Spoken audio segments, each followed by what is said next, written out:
Okay. Hi, I'm Mark Schultz from Lewis University. And I'm Adrienne Petty from William and Mary. And we are collaborators on an oral history project called Breaking New Ground, a history of African American farm owners in the American South. Could you explain to everyone our project a bit more?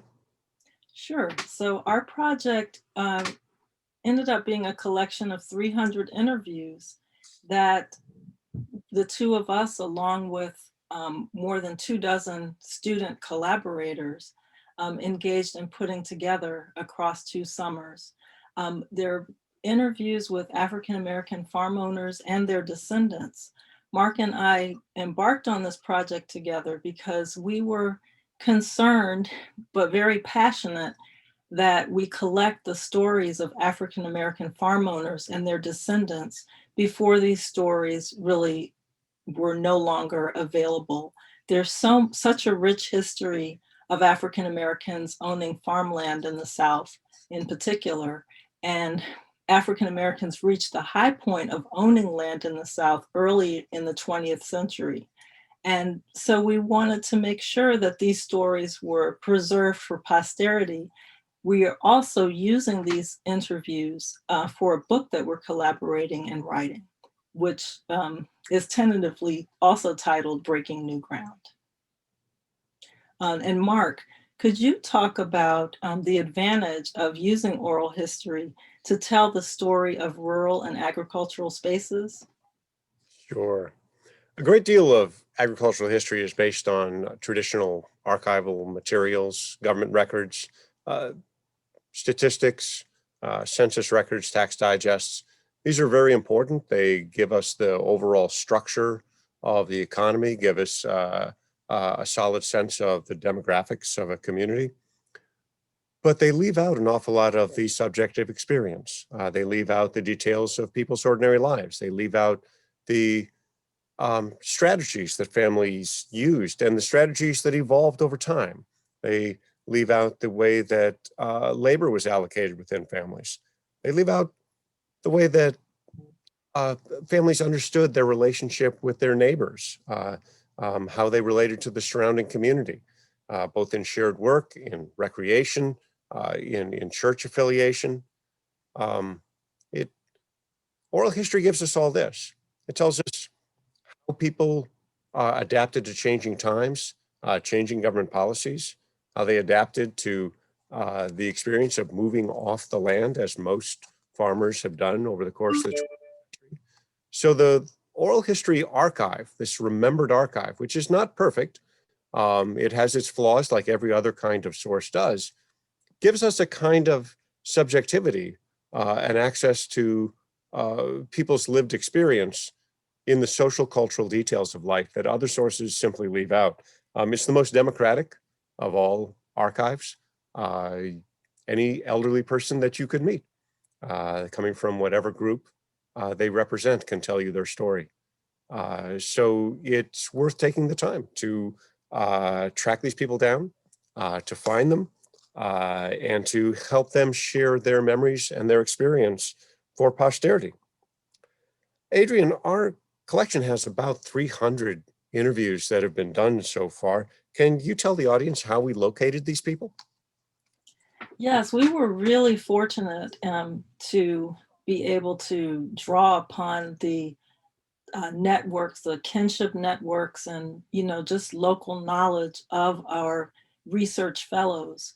And that was part of our design, was to locate students from historically Black colleges and universities and students who attended Southern, predominantly white universities, to really tap into their networks that they had. And some of them were in fact from the communities where they did interviews, but others were not, but still managed to go in and meet potential narrators, make connections within the communities by attending churches or talking to pastors to help locate elders within the church who had a history of farm ownership, or talking to agricultural extension service educators who are located in many southern counties, and are very familiar with all of the farmers who live there. And then we also had some student researchers who located farmers just by attending farmers markets. And one of them, I remember, said, always carry cash so that you can buy a little something. And that's a wonderful way to open up and get farmers to share information and maybe make some connections with farmers to interview.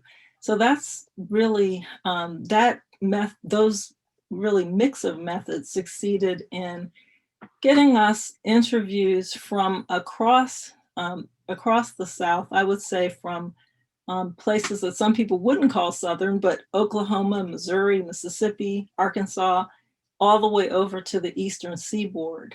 We have interviews.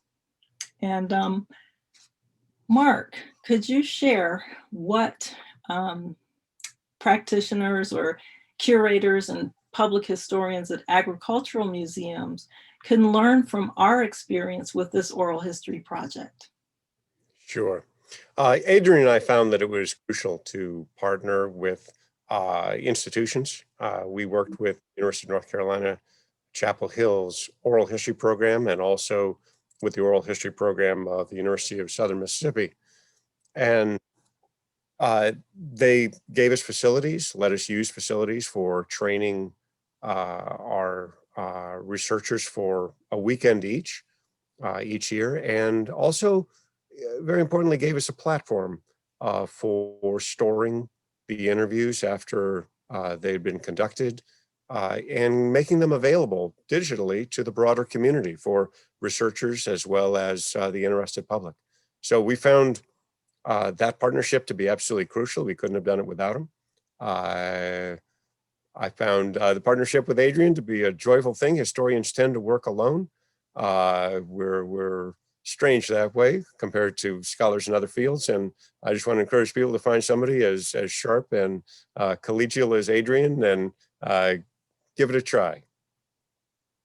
And I feel the same way, and just would like to say that a lot of this was Mark's initiation. He located the NEH Collaborative Grant and really brought me on board to a project that he'd been passionate about for a long time, and saw that I shared his interest in African American farm owners. And it took a long time even to get the grant, but we worked on it together. And so I encourage others to seek out these kinds of funding opportunities, and to, most importantly, find groups of people that you can work with in creating these kinds of collections. They're vitally important. So this is the information where you can go to the University of North Carolina Southern Oral History collection website if you would like to learn more about our project or listen to some of the interviews. And thank you very much.